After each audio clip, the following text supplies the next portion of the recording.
to Active Citizens. The show is Morning Pulse. My name is Sharon Nmchuku. Joining me live in the studio, I have with me Ifoma Oji and Mr. Daniel Sacramento. Good morning. How are you doing? We are fine. I can see that. All right. Now, I don't know if other Nigerians will be fired after they hear this news, but we are seeing that Nigeria has been added as U.S. expands travel restrictions. Now, Nigeria has been listed as one of the countries prevented from entering the U.S. and this was reported on December 16th, just yesterday, and it has gathered a lot of reactions. But let me just start with you. What do you think this means for Nigerians? Okay, I think I'll first of all start by saying that the U.S. poses or they bring up policies that will favor their citizens. I remember one time we were talking in the news. I think the U.S. President Donald Trump said Americans first, so he prioritizes Americans. And I remember the reason why he said that he's posing these restrictions on some countries is because of the safety and security of the citizens of what's it called, America, and that during the screening process that they cannot really rely on the data gotten from these visas or those people, those applicants' informations, that they can't verify it, because countries like Syria, Namibia, Burkina Faso, and the rest of them. Burkina Faso, we've heard about the coups that have been happening in Burkina Faso. Nigeria, most importantly, we've had areas that we have insecurity or radical terrorists that have been terrorizing some certain areas, and all these things is trickling to the international community. And remember one time when Donald Trump designated Nigeria as a country of particular concern, he said that if the government of Nigeria does not work on insecurity in Nigeria, that there will be sanctions. And this is what we are seeing now, those sanctions. But at the end of the day, I'm like, it is quite sad that, he didn't even take a lot of time for him to come up with this, because I feel like there should be other sanctions. I remember one time in the media, they said they were going to sanction politicians that are involved in all these terrorists. So I was shocked to see this particular one that is now posing this on Nigerians. And it's quite sad too that there are Nigerians, 1 million Nigerians that are going outside the borders for education, and businesses, and the rest of them. So this will actually affect them at large. All right, thank you very much for that take, Ifomoji. And also joining us via Zoom, we have our analyst, Mr. Oladimiji Oluwafemi. But before I get to you, sir, let me get your take, Mr. Daniel Sacramento. Well, it's quite unfortunate where we found ourselves as a nation. Restricting us from entering the United States, it calls for a sober reflection, and also for us to sit down and repackage ourselves. It's we envisage that things like this will always come up. This is not the first time, this is not the second time, this is not the 100th time things like this has been coming up, Nigerian being restricted here and there and all these things. So what it means in essence is that we are having a terrible time out with our leadership. We call for a leadership sitting down for an overview and overhauling the system. This tells us that Nigerians, we are nowhere. That's what it means. In as much as we have been contributing in the development of the United States and so many other nations, because we have engineers, doctors, many type of computer analysts and professionals here and there all over the world. Now coming to Nigeria, I begging the leadership. It's a sin. I want to put it that way. It's a sin that a country blessed as Nigeria is being used, is being toyed with, is being seen as a country of concern. And anybody wakes up in early morning and says, we are restricting you people from coming in. There is something negative about us that needs to be put in place. Now you go to a place like Seychelles, common Seychelles that is in Africa here, is placing a ban restriction on us as well. Wow. It's a shame. Yes, so it's a very massive shame, because if our leadership sees this as a concern, like United States has placed us as a country of concern, then we must sit down, come down and know what actually are we always going out to look for there that we don't have here. How do we, because that is the SWOT. When we talk about SWOT, look at your strength, look at your weaknesses. So what is that thing that gives all that negative name? What makes us terrible people? That bends our international images. So let's work on it. And fix that. That should be the ultimate concern. It is all about 2027. Because when you fix your home, I give you an instance. You just concluded the election in Anambra State. You saw the governor winning 21/21. He didn't just win because he was campaigning. No, he won because he entered into office and started doing things that even the citizens, while paying taxes, are not complaining because they were seeing the visibilities of those things. So if federal government could sit down and look at these things that are denting our images all over the world. Sit down. If it is administration of Tinubu that fixes it, then his name will be written in gold. Exactly. The truth is that your leaders are not ready. We're saying we should look at it. Mr. Oladmeji, can you hear us now? Mr. Oladmeji. Good morning, I can hear you. Okay, good morning, sir. All right, we're still talking about the United States restricting Nigeria from entering the United States.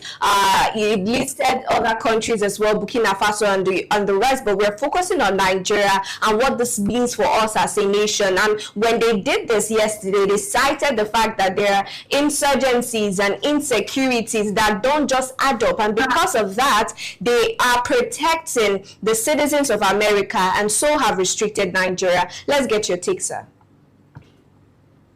Thank you very much, Sharon, and good morning again. Good morning, sir. Good morning to Nigerians. I don't want to mix up these issues.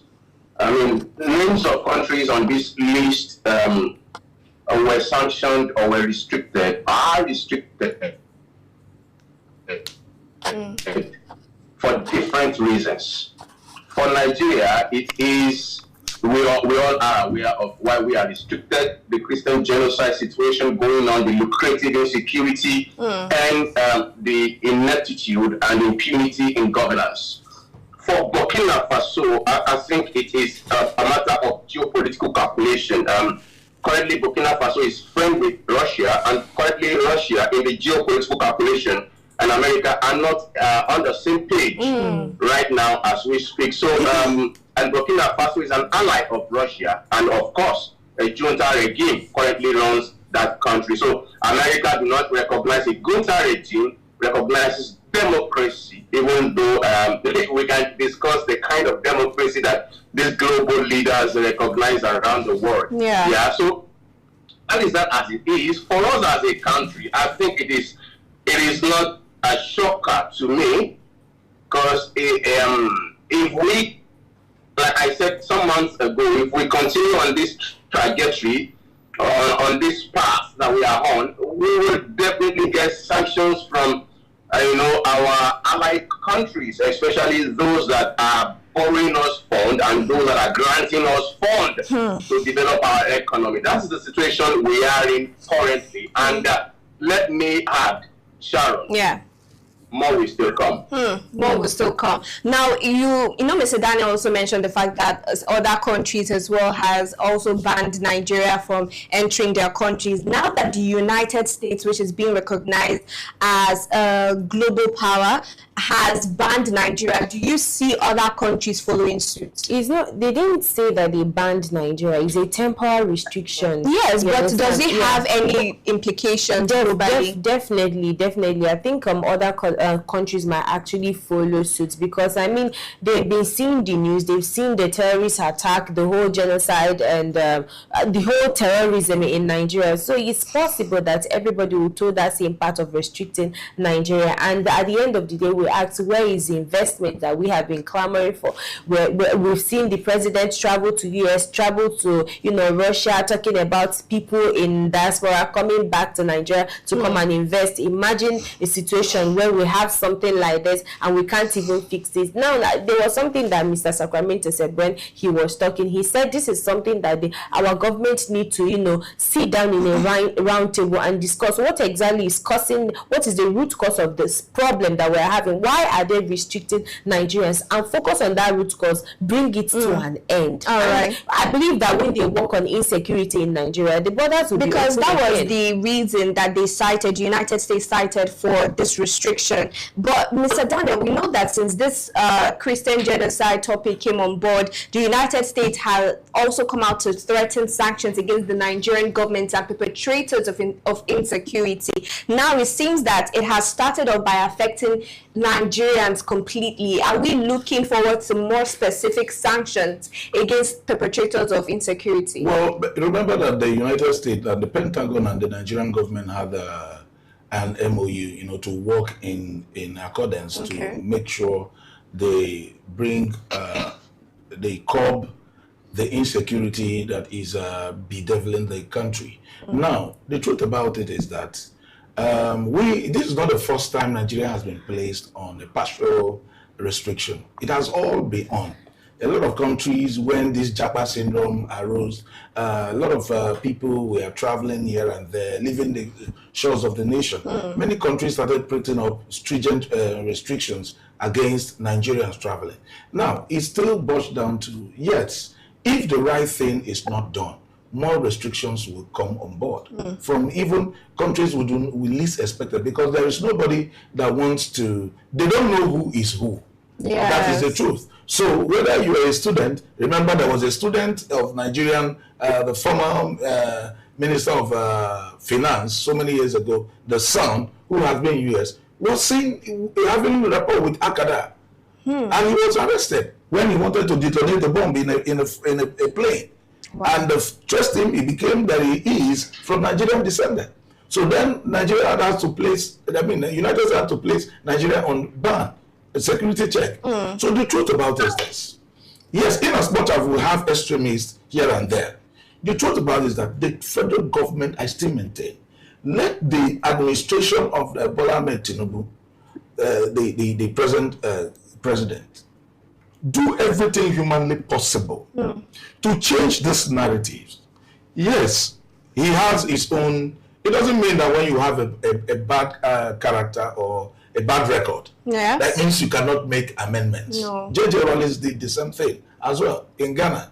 He came back from military, he came back to democratic elected president and changed things. So we could change our nation. It boils down to saying, we must do this. Do the right thing. Exactly. When such acronym arises, then definitely Nigerians will begin to embrace that change. What we need is that. And the change must start from leadership. It has to start from all of them. Like the way the president in Ghana did. Mama, it started from leadership. If you do not change the leadership, it doesn't make any sense. It wouldn't move. So you just garbage in, garbage out. So definitely, like I said, more sanctions will come. All right. If the right thing is not done. If the government do not sit up to make amendments, to begin to change, to block those loopholes, more sanctions will definitely come. Sanctions will come up. Mr. Oladimeji, a lot of Nigerians are scared and worried. People asking the same questions. What does this mean for Nigerians working in the U.S., Nigerians schooling in the U.S., and also there are some Nigerians that have left the U.S. to come to Nigeria, and they are worried that this restriction now would affect them. So how do you think, or just explain to Nigerians that are watching, how do you think this would affect them? Thank you, Sharon. It will affect Nigerians in every way adversely. There is no positive to this. You know why? because there is Japa syndrome, one, and secondly, the number of Nigerians studying abroad is enormous. Aside that, let us first consider the fact that we are not doing things right.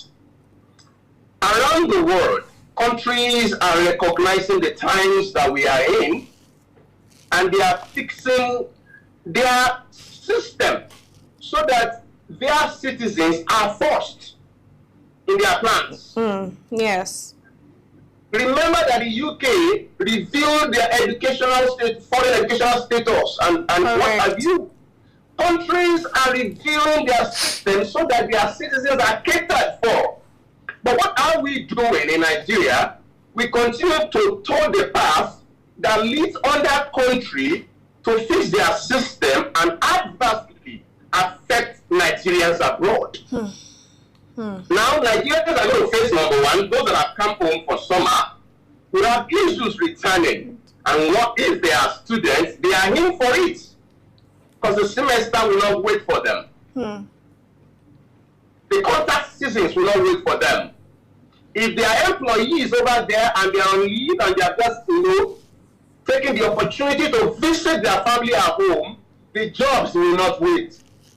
Wow. That's the truth. And if they have business overseas that have been scheduled, there will be no rescheduling for them. The gigs will be lost. This is what Nigerians are going to begin to experience, and it will not be restricted to America. Look, we will not be shocked if African nations also reveal their international relationship with us.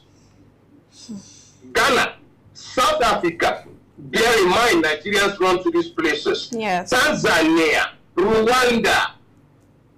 Let's leave foreign countries. Let's talk about our African continent nations that may stand against us once they begin to see that the big brother is affecting them adversely. Sharon, we are in for a long run. In for a really, really long run, Mr. Oladimiji. And when you put it like that, it really just shows us in plain picture what this means for Nigerians. And it is not a funny picture to look at all. But because of time, I would like us to skip to the next story, which is really the last story for today. This particular conversation started yesterday, where we had the discussion about Dangote and Farouk and the NMDPRA boss, and Mr. Dangote is accusing him of siphoning funds and sponsoring his kids in Switzerland with over $5 million for 4 of his kids' education. So we're seeing a response from Farouk now. He has come out now to say that his kids, 3 of his kids got scholarships, and that his father, who was a businessman, also invested in a trust fund for their education, and he came out to say that he has an annual income of 48 million naira. So I'm just starting with, let me start with Mr. Daniel Sacramento, because I know you were not here yesterday when we had the conversation. Well, do you think this adds up for you, the response from Farouk now? Well, the truth about it is that Dangote really belittled himself, because it looks so childish coming about to say a man who has been in NNPC all his life, started as a young engineer, and what have you, is siphoning money. What is $5 million the bone of contention? That is the first question Nigerians should ask. You don't just come on board Dangote, you don't work with NNPC. That is one thing you must realize. You see, so this is misplaced of priority. You have an issue with the downstream and the MD of the downstream and upstream sector. You sort it out. It is not the issue that we're talking about. And when you listen to Farouk, you begin to think, what? Dangote have this attitude of trying to monopolize the market. And trying to place a restriction with where, he had issues with a lot of people. He have had issues with Tedola, he has had issues with so many other people. Now, having a monopoly, yes, I know it's a trait of a businessman. Always trying to monopolize, make sure that my products or everything that concerns me is number one. Yes, it's part of business. But the truth about this is that you must suspend. It's not a winner takes it all kind of thing. You understand? Whatever I think is their problem, because I know there is a problem. One, I know Dangote had problem with Pengassin when they want to go on strike because he doesn't want to belong to the union. He says the union does not. Yeah, Pengassin have their own problems. That's the truth. But this is something that has been in existence before you came into the oil sector. So you must either find a way to rally around and come to unity with everybody. Now, if the man does not want the Dangote to monopolize the market, I don't see the reason why this childish talk. To me, I call it a childish talk because it's coming on board to say 3 of his children is in Switzerland.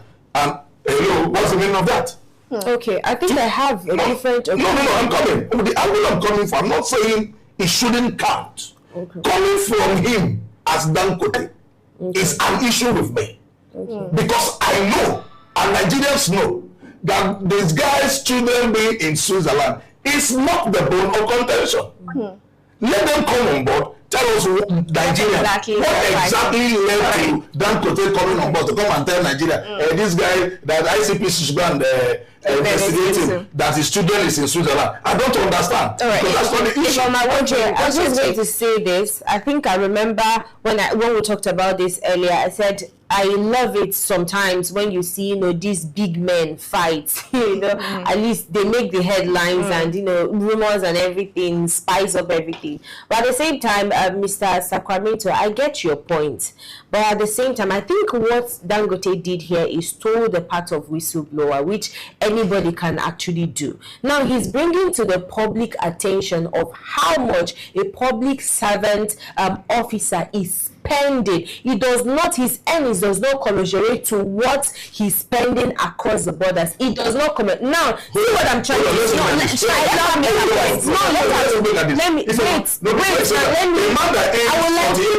please. Yes, they bought 8 million. We should provide receipt. Now, Dangote provided receipt. He had to tell us this is how much the children, the tuition fee cost in the school. So he should equally, Farouk should provide evidence that is backing up his claims. For me, it's just words of the mouth. I'm not evident, but I'm not done. Now, let me equally bring to our attention that years ago we had this code of conduct for public office holders that if you are to travel outside the country, that you have to submit, you have to be investigated so that your income, you do not go overboard your income. So you shouldn't be spending more than you earn, or you shouldn't be siphoning up public office funds. That's what I'm trying to say here. So I think at the end of the day, he should be investigated, and the House of Assembly have already agreed that they will review this particular thing and investigate and bring, if it is Farouk that is to be investigated and bring to book, he should be bring to book, because at the end of the day, there are a lot of children on the street that are suffering, that want to attain education. For somebody of that particular office that is supposed to be, that is coming from the north, and we know the insecurity and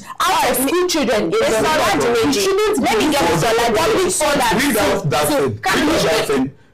where he said about the scholarship thing. Okay, so he said that 3 of his kids have 40% to 65% of their tuition cost covered.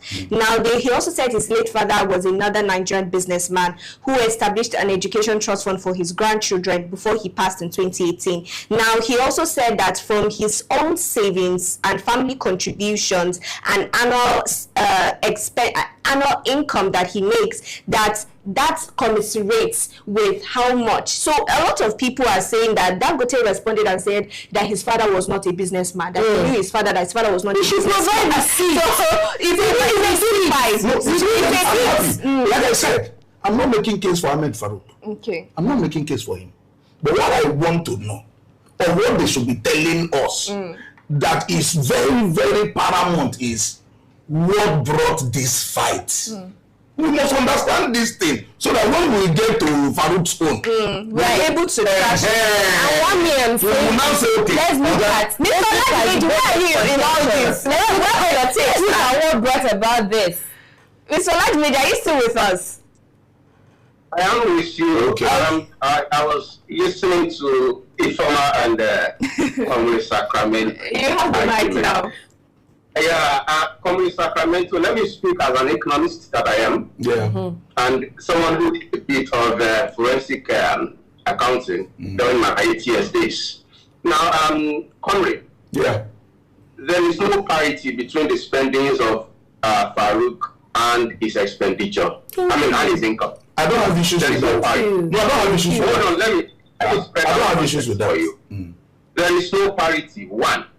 And number two is that the monopoly, the monopolistic, monopolizing of the market by Dangote is not Dangote's situation to solve. It is the system situation to sort out. The government is responsible for the monopolization. Having said that, all of what I heard from Farouk, because I took that analysis of the spendings and I shook my head. As an economist, I saw far from what I was seeing on the paper. Farouk is a thief. That aside, Dangote, I am not making case as well for Dangote, but this guy just made a revelation that ordinary citizens should be making. Sorry. I was a public servant. I spent 10 years in the system. A public servant should not be doing that. That's a public servant for crying out loud. And you are spending about $1,200, $1.2 million. $5 million. Compared to your salary. What about other expenses? Now let us leave that alone. Look, the NLPCL is riddled in the murky corruption that you and I will be placed if we come in contact with the truth and facts. Coming Sacramento, none of us, neither of us in this studio this morning can speak to what is going on with the NNPC situation. Correct. That is absolutely correct. Yes. That's absolutely correct. Farouk should be probed and should be stripped naked to check the situation around him. Exactly. And he's not the only one. It shouldn't stop on him. Dangote too. Second day. It should not go back to NLPC. In fact, we need to deport that NLPC. What who will do? Not these political people. I know these politicians should not have the political will, definitely. But Dangote has done nothing wrong, and it's not childish, comrade. It's really super long. Thank you. It's not childish. It is because we do not take consequence for our action in this country that's why we are where we are today. You need to know. Even if it is $1, it should be accounted for. Simple. So long as you It should. That is accounting. That balances the book. If it is removed, the book is not balanced. One kobo. So these people have been stealing among. What do you mean your father set up the trust fund? What are you even talking about? Are you deceiving children? Okay, sorry. So that is the case, Sharon. Okay. This matter as it were. Yeah. The House of Assembly should do the necessary if they can. Unfortunately. I'm not expecting anything from them. Okay. That ends the case. I'm not expecting anything from them, but this revelation Should not be overlooked. Yes. Please, I want to say something. All right. One, you see, when we talk about corruption in the system, that's why I said, if this administration wants to do the right thing, from inception, NNPC has always been the bedrock of corruption. That is why every president is the Minister of Petroleum. We must understand that fact. So Ahmed is singling him out is funny because the system generally is corrupt. And I want to tell you, hold on, Mr. Oladmeji. This case you know, me and you, all of us here, he will die a natural death. Because the people that are involved in this matter are still in the game. Are still there. It will die immediately it gets to the house. This man might collapse the day they call him, and they will say he will never come back. And that ends it. So the angle I'm going to is this. I'm not, like I said, and I still maintain my grounds. I'm not making case for both of them, both Dangote and wherever they are blowing. Dangote, they are part of this system that is rot in this country. Yes, all of them. They are part of why the nation is the way they are. I know why Ibeto Smith didn't fly. Why they took his license. Let's not go there. We know all this thing. We know who caused it. The same man that is blowing whistle. We have all these things at hand. So what I'm trying to say in essence is this, is that let Farouk as well, yeah, in as much as they should probe him, I don't have, like I said, I'm not making case for him. What I'm trying to say is that something led to where these $5 million came on board. Something that affected Dangote for him to come on board all of a sudden, as it's after how many years that he made Ahmed Farouk, that they were in line. They were lining up. He may not even. Hold on. He may not even. Sorry, sir. Come on, sir. Not be directly affected by that 5 million. It may be that 5 million will be the opening to the reading. I don't have issues with that one, bros. It's okay. But what I'm saying in essence is that they should tell us, they should come on board. Yes, we have seen $5 million corruption now. More should come on board. But I bet you, the people, the result is always the problem. Betty Edu, the Minister of Humanitarian Affairs, was sacked in this dispensation. Where is she today? Why did they not probe her? Why is she not in court?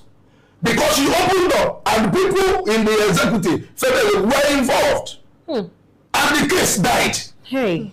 Ababia was supposed to be in prison up to now. Who bought success card of 1 billion naira as the NNDC minister? Where is the case to date? The man who came on board, the man who was disbursing the money, came and collapsed in this, and they said he will never come back, and he didn't come back again. Where is it? Is it not the same man that is the Senate president? The same country that snakes swallowed. So the issue is this. You see, when they keep doing this whistleblowing, they are doing it because maybe once you hear this, know that money is the problem.